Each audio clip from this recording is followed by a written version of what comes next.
Hello and welcome to Star Citizen What's Going On? We take a look at what's been going on with Star Citizen over the last week with a summary and what's happening this week ending the 20th of August 2023. There's the ship showdown, roadmap updates with cargo, the PTU wave drama which we'll briefly cover, Alpha 3.20, the next big patch, is still in the EVOCATI phase. We do not know when that's going to go to Wave 1, which is the sort of first stage of the PTU testing that is more public, we can start talking about, we can start covering.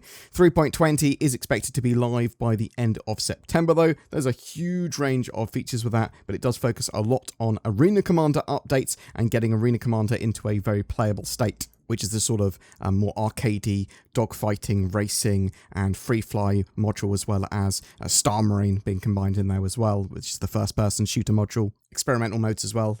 Loads of game modes there with like Tonk Royale and one weapon challenge and gun game, lots of stuff. There was a roadmap update though. They confirmed additional physicalized cargo updates for Alpha 3.20. So this includes the automated external loading of the Hull C at low orbit stations, but also those large 32 SCU shipping containers, huge cargo containers, which might make quite a big difference in the game. Cloud Imperium said you would be able to put them in loads of different ships, any ship they will fit in, and you will be able to move them with the hand tractor beam until they have larger tractor beams in game, so that's temporary.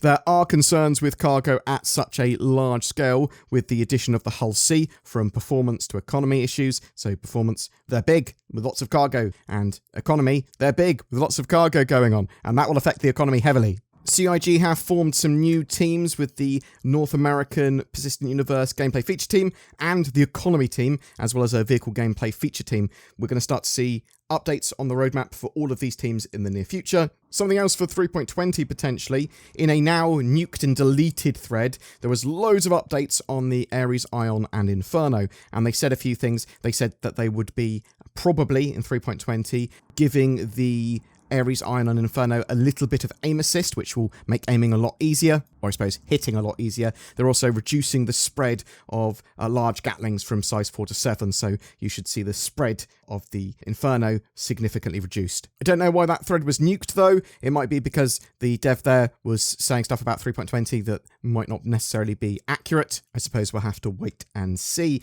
In the newsletter, it talked about the ship showdown. The ship showdown is underway. Backers are posting on social media what their favourite ship is. Next week we'll have phase 2 though, so from the 21st onwards I believe we'll have the top 16 ships going against each other in 1v1 popularity polls. I'm looking forward to that. Don't know who's going to win this time. I do think the Fury is going to be high up there. I think the Carrack and the Mercury Star Runner will be high up there as well. To get involved with the ship showdown, post about your favourite ship or make a picture or anything and then go on social media with hashtag Star Citizen and hashtag SC Ship Showdown. You can post on the RSI hub as well. That's how they're going to discern the top 16 ships, and then, as I said, there will be daily voting once we're in phase 2. A week later, once we have the top 8 ships, we're then going to have a free fly, and everyone will be able to try Star Citizen for free, as well as those top 8 ships. Inside Star Citizen, we had a VFX episode, so this looked at what the VFX team does at CIG, but the highlights here were fire.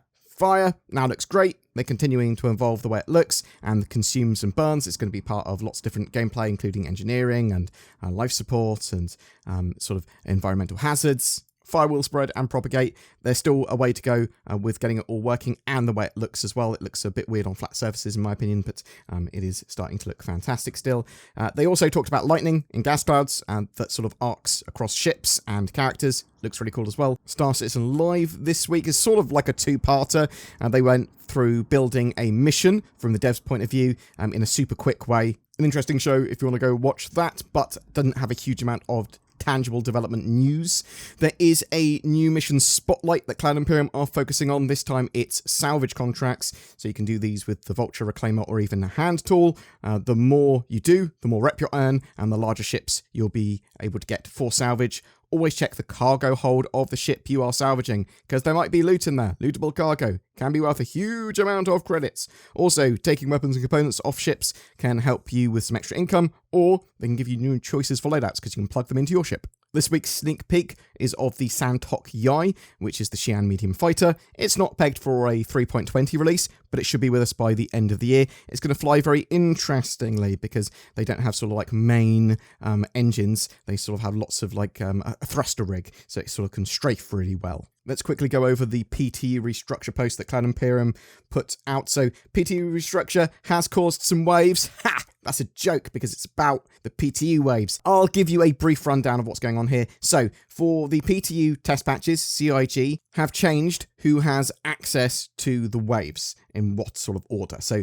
wave 1, which is the first opportunity for normal mere mortals that aren't EVOCATI to get involved with the test patch and can talk about it freely, so there's no NDA there. You can cover it, you can create like pictures and stuff on it. You can't do that with the EVOCATI build. So Wave 1 is now the top set of players by time spent in the last 2 major patches, which is different from what they previously did because it was a mixture of time you spent in that and PTU patches and interaction with the issue council, which looks like maybe it's not so much anymore. So they get access, that makes sense, but you can also be a subscriber. Subscribers get access, basically allowing you to have a $10 buy-in to get Wave 1 PTU access.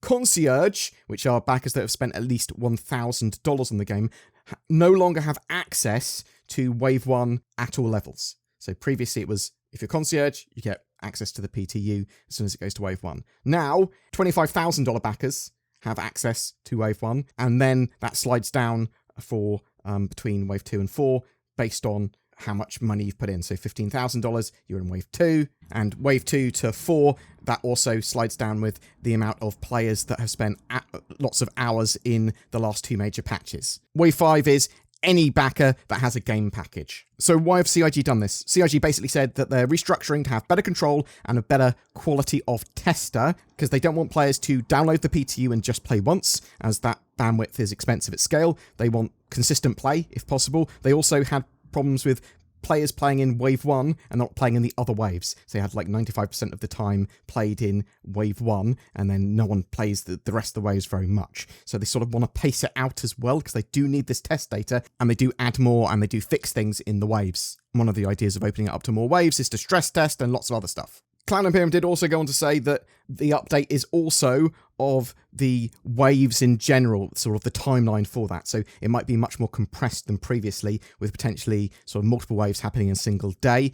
Now, typically, Wave 1 is quite a long time, but that might not be the case this time. The drama here really is because that wasn't explained fully at first, and it's kind of a bad look. $15,000 backers aren't in Wave 1. You better give CIG another $10,000. Sort of you can see all the sort of clickbait headlines, right? It's a little bit of a slap in the face to those sort of backers that put $1,000 in Concierge and thought they'd have PT access permanently. It's like a perceived loss there. CIG also saying that they sort of want a higher quality of tester effectively, but you can still buy in with an RSI subscription. Though that said, that would pay for any additional bandwidth many times over. And as I said earlier, oddly, it doesn't look like they're focusing so much on issue council users, though maybe they are doing it, but they're just not saying it, or maybe they're going to still choose EVOCATI members in the future by your sort of engagement with the issue council. CIG have now basically said, we understand that it looks like a perceived loss in value, but they ask players to give it a shot with this restructure because it should help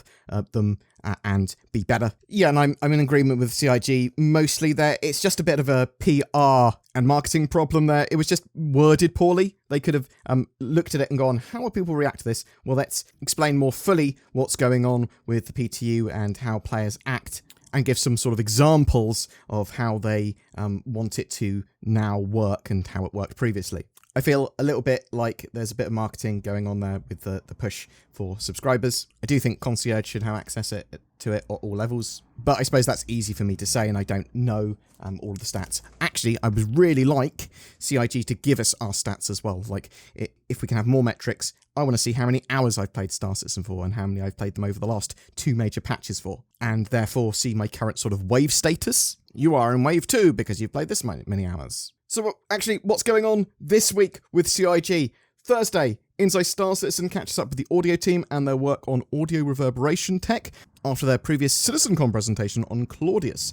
Friday, we've got Star Citizen live again with Elliot Maltby, wrapping up the sort of mission creation stuff that he was creating last week, and that's going to be at 3 p.m. UTC on the Star Citizen Twitch. Something else that's happening on Twitch, Cloud Imperium are sort of promoting a stream at 2 p.m. UTC with the German community, looking at all of the economy vehicles and ships in Star Citizen. They're giving guided tours of ships and an air cab service, taking you around the rooftops of Area 17, as well as some interactive games. I will link down below the Twitch channel for that. It's Knebel TV, though, Knebel TV. Also, at 8 p.m. UTC on Saturday, the 2v2 dogfighting fight or flight tournament for the group stages begins. The top 4 teams, I believe, are going to CitizenCon and competing there, so the stakes are high. Relatively chill week in Star Citizen this week from the point of view of content. So yeah, boom! That's it for your Star Citizen update. I am really interested to know what you think of that sort of PTU wave restructure. Do you not care about it at all? Do you think CIG acted inappropriately, or it's sort of a bad look? Or do you think actually you can totally understand where they're coming from with that? Maybe less marketing speak and more dev speak is better though. Are you looking forward to Alpha 3.20 going to Wave 1 PTU and generally just more updates to that patch with the cargo and the sort of arena commander stuff? What's your favourite ship? Who do you think is going to win the ship showdown? Whatever your questions or thoughts, I'd love to hear from you in the comments below. Are we alone in the universe? The truth is out there, but what if aliens visit Earth? But they're like monsters, and all they do is look through your internet history, judging you, laughing at you with all their alien friends, watching your every move live, and then they send like 1 million ads to you about alien products that you don't want, like those shoes and socks that have a gap between your big toes. No one needs that. But what you do need is nordvpn.com/BoredGamer, which helps you prevent that happening from the more real threat of humans doing the same. It encrypts your internet connection, hides your IP address and location, it has an inbuilt ad blocker, and also helps you gain access to region-based content. You should go to nordvpn.com/BoredGamer and get a big ol' discount. You can also click the links below.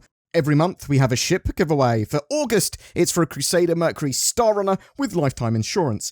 This medium-sized, well-armed cargo and data hauler is great for trying out a huge range of what Star Citizen has to offer, a perfect mission runner ship. To be in for a chance of winning, just comment on any of my videos made during the month. More details in the description below. There are some amazing people that help support the channel by clicking on the join button under my videos and becoming a channel member or becoming a Patreon with the links below. That helps keep the channel going and producing daily content. Please consider joining their ranks, but commenting, liking, subscribing, that all massively helps too. Thanks for watching to the end, and I'll see you in the verse.